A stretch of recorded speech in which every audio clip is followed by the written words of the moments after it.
नमस्कार, business express में आपका स्वागत है। मैं हूं आपके साथ अंकिता और आइए अब खबरें देखते हैं विस्तार से।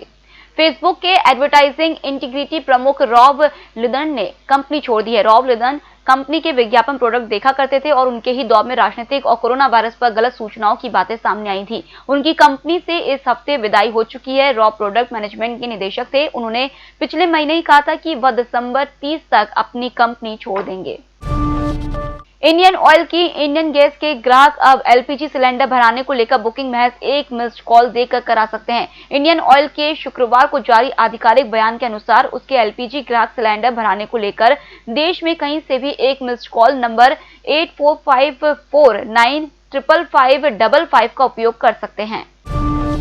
शेयर बाजार के रेगुलेटर सेबी ने देश की सबसे बड़ी कंपनी रिलायंस इंडस्ट्रीज और इसके चेयरमैन मुकेश अंबानी पर 40 करोड़ रुपए का जुर्माना लगाया है।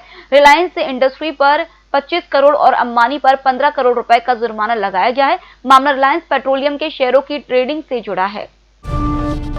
भारतीय रिजर्व बैंक ने एक कंपोजिट डिजिटल पेमेंट इंडेक्स का निर्माण किया है। इस इंडेक्स से यह पता चलेगा कि देश भर में पेमेंट्स का किस स्तर तक डिजिटलाइजेशन हुआ है। इस इंडेक्स में 5 मुख्य पैरामीटर्स होंगे। ये 5 पैरामीटर्स अलग अलग समय अवधि में देश में डिजिटल पेमेंट्स के पेनिट्रेशन का आकलन करने में मदद करेंगे। बयान के मुताबिक ये पैरामीटर्स हैं: payment enablers, payment infrastructure, demand side factors, payment infrastructure, supply side factors, payment performance और कंज्यूमर सेंट्रिसिटी।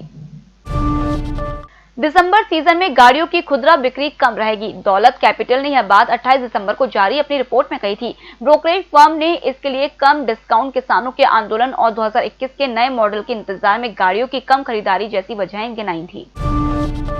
जैसे जैसे अर्थव्यवस्था खुल रही है वैसे वैसे इसका असर भी दिख रहा है। अगर अर्थव्यवस्था की रफ्तार थोड़ी भी तेज हुई तो हर महीने गुड्स एंड सर्विसेज टैक्स का कलेक्शन 1,25,00,000 रुपए से ज्यादा हो सकता है। इससे बात की उम्मीद इसलिए भी है क्योंकि रिजर्व बैंक से लेकर दूसरी एजेंसियों तक सबका मानना है कि जनवरी से मार्च 2020 के दौरान जीडीपी ग्रोथ पॉजिटिव रहेगी।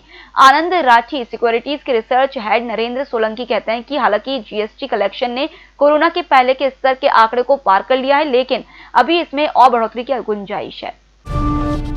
Record goods and services tax collection के बाद साल के पहले दिन बिजली खपत के मोर्चे पर भी अच्छी खबर आई है। सरकारी डेटा के मुताबिक दिसंबर 2020 में बिजली खपत में 6.1 की ग्रोथ रही। इस अवधि में 10 बिलियन यूनिट बिजली की खपत रही है। यह डेटा बताता है कि देश में आर्थिक गतिविधियों में लगातार सुधार हो रहा है। डेटा के मुताबिक दिसंबर 2019 में 101 बिलियन यूनिट बिजली की खपत रही थी।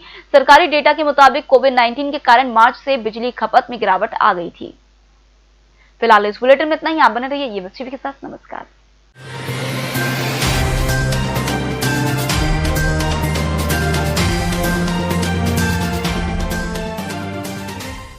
सत्ता के गलियारों से गांव की गलियों तक देखिए हर खबर अपने मोबाइल पर। डाउनलोड कीजिए ईएमएस न्यूज ऐप।